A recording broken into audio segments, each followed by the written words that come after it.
I write by candlelight, Philadelphia, June of 1776. The air is heavy, not with heat alone, but with consequence. Ink dries slowly in such weather, perhaps that is fitting. Words written in haste should not endure, yet these must. I have been asked to draft a declaration, not a petition, not a complaint, but a severance. Mr. Adams insisted upon it. He is a difficult man to refuse, not because he commands, but because he is almost always right and knows it, and does not pretend otherwise. Mr. Franklin, with his quiet wit, did not object. Franklin objects to very little directly. He prefers to reshape things from within, like water finding the shape of what contains it. So the task falls to me. I do not mistake this for honor. It is burden. For words once released acquire a life beyond their author. They travel to places the author cannot follow. They are read by eyes the author will never meet. They are used and misused in ways the author cannot foresee. A man who writes carefully must accept that careful writing is no guarantee of careful reading.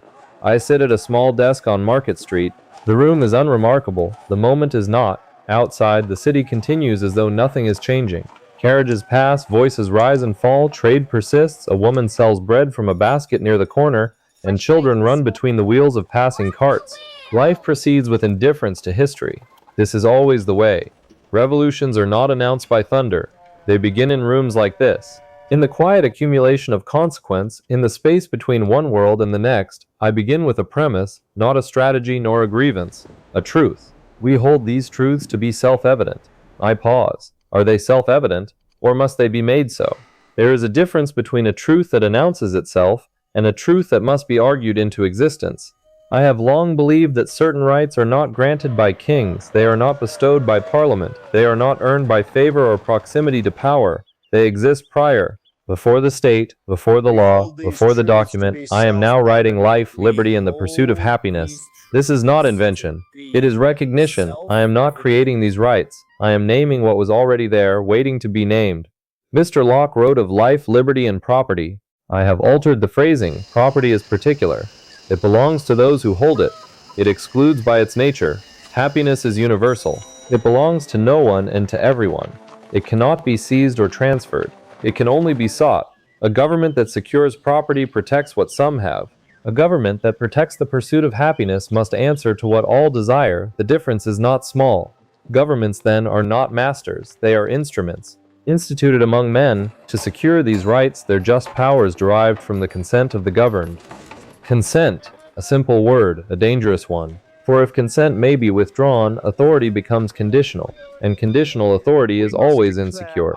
Kings have known this. It is why they prefer the language of divine right, because a right granted by God cannot be revoked by men. What I am writing removes that protection. It places authority on ground that shifts, on the will of the people, which changes, on reason, which is contested, and on consent, which can be withheld. This is the revolution within the revolution. Not merely independence from Britain, but independence from the idea that power justifies itself by existing. I write steadily, the quill scratches as the candle flickers. Occasionally I rise and pace the length of the room, 4 steps one direction, 4 steps back, as though motion might clarify what stillness cannot. There are moments when the argument feels inevitable. There are others when it feels fragile, a construction of words resting on nothing more solid than the willingness of men to believe it. We are, after all, declaring independence from the most powerful empire on earth. This is not philosophy alone, it is risk. It is the kind of risk that ends in either a new nation or a gallows. I do not dwell on the second possibility, but I do not forget it. At Monticello, I once believed that reason could guide all things, that a man properly educated might live in harmony with land, intellect, and liberty. I designed my home accordingly, balanced, ordered, and rational, dome and portico and symmetry, every room placed in relation to every other. Every view considered, I am, I confess, a man who believes the arrangement of space shapes the arrangement of thought, but a house is not a nation, and a nation is not governed by architecture. A nation is governed by men, and men are not symmetrical. They are impulsive and self-interested and contradictory, and capable, occasionally, of great things.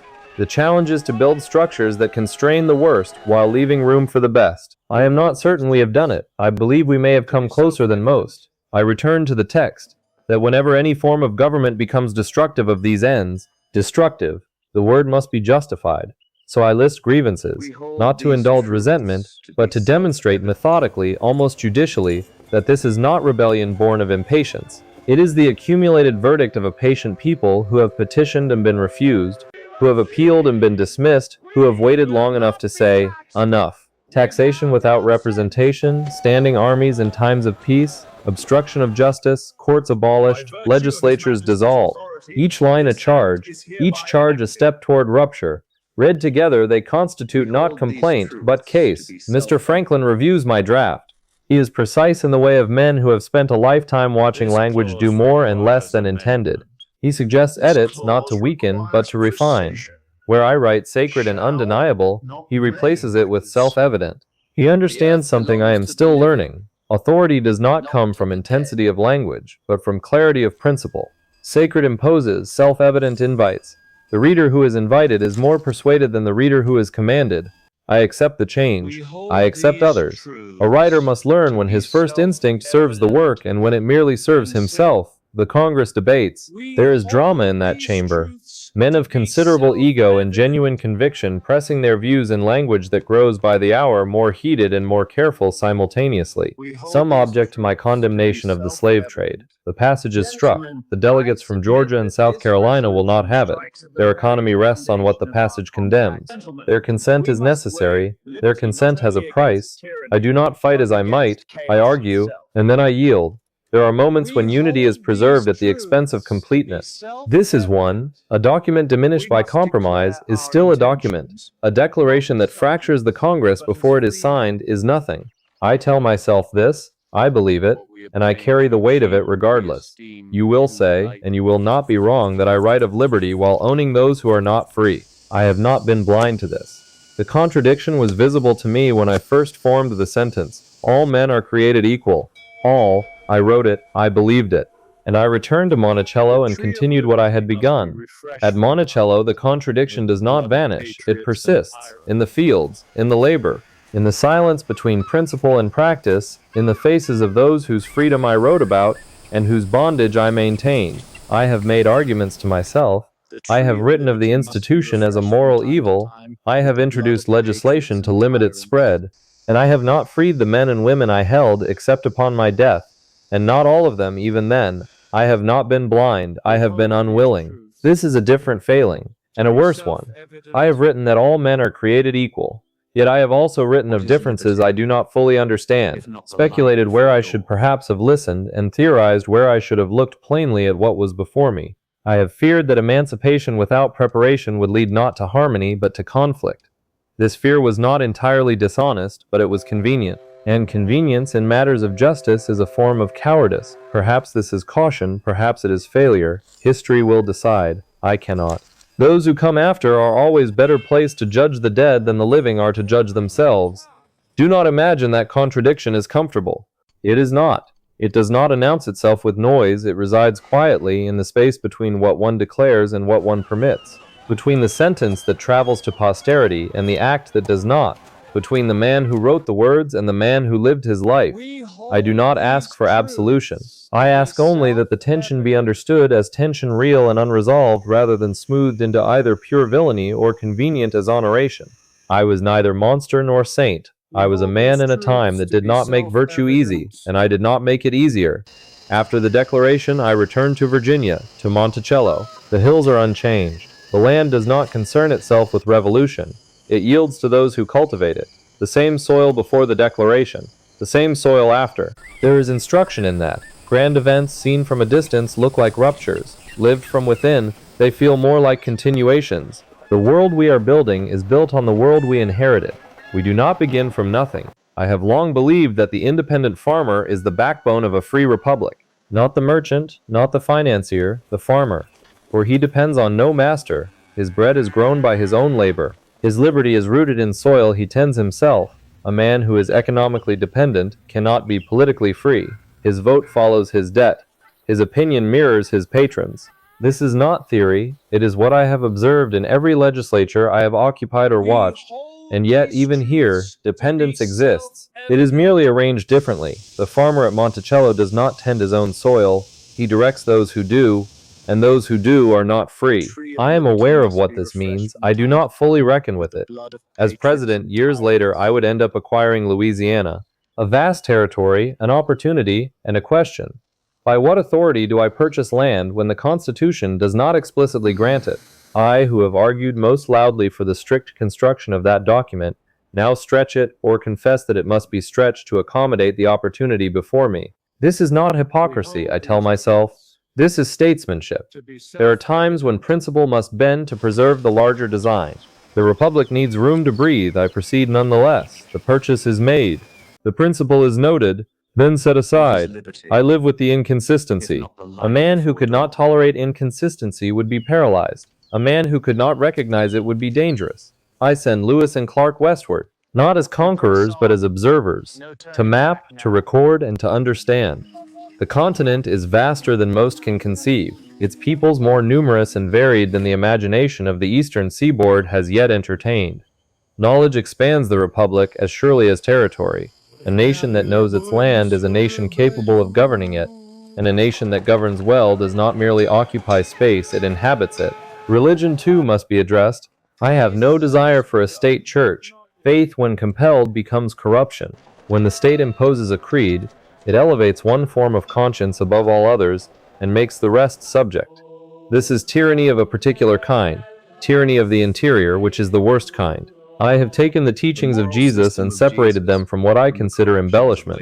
The miracles, the resurrection, the theology built upon them, I set these aside, not to diminish their importance to those who hold them, but because the moral instruction stands without them. Love your neighbor. Do unto others. The ethic requires no supernatural architecture. Morality does not require miracle. A man can live well without metaphysics.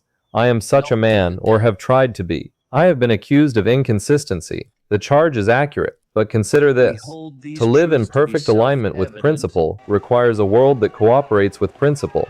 This world does not. We act within constraints not of our choosing. We choose among imperfect options. We preserve what we can and surrender what we must and hope the balance tilts toward good.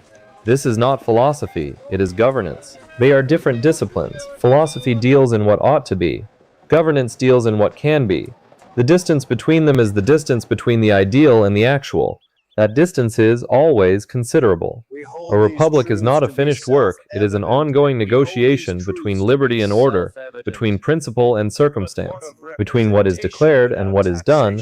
Those who founded it did not complete it. They could not. They had no access to the future they were building toward.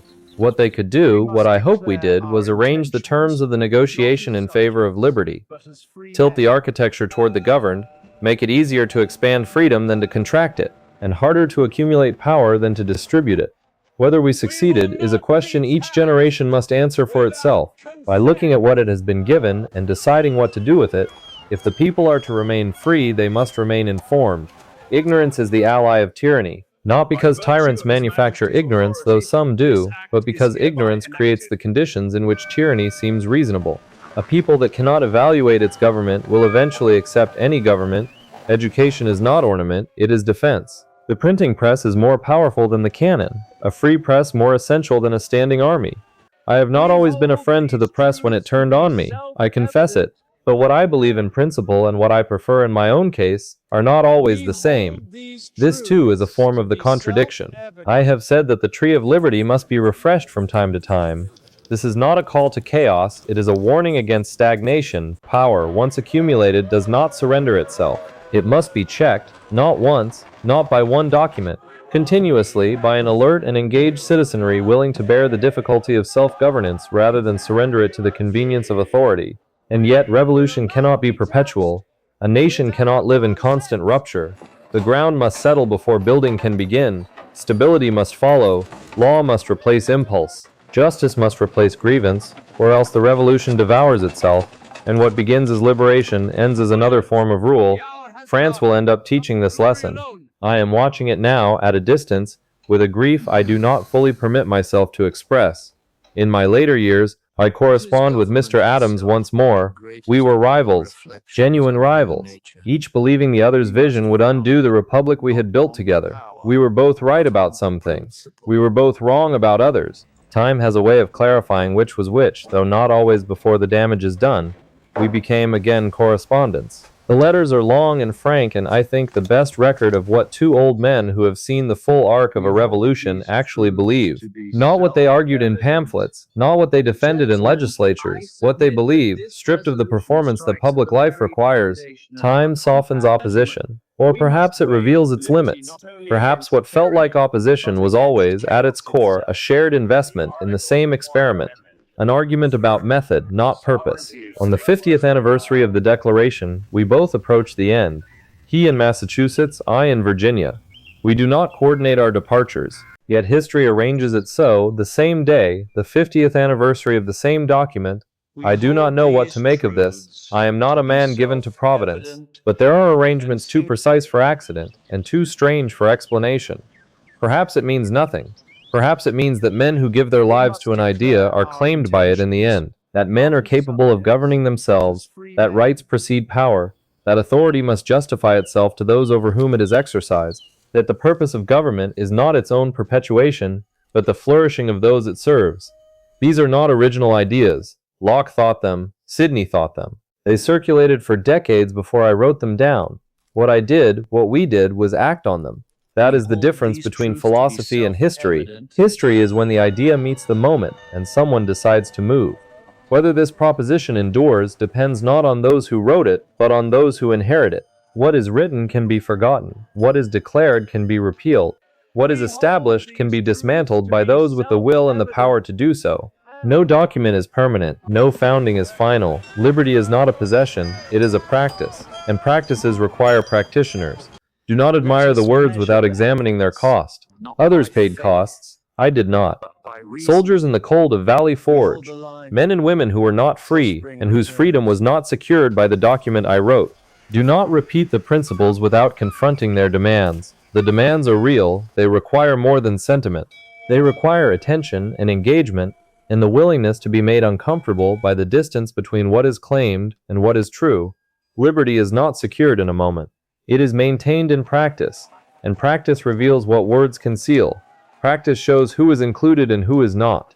Practice shows whether the ideal has been allowed to live or only been permitted to sound well. I wrote what I believed, I lived what I could. Between the two lies the measure of a man. I leave it to you to decide what that measure comes to. I have made my reckoning. It is incomplete. All reckonings are. That is not an excuse. It is simply the condition of being a man in a particular time rather than a principle in an eternal one. The candle burns lower. The ink is nearly gone. Philadelphia sleeps outside the window, indifferent and alive, on the edge of something it cannot yet name. Neither can I.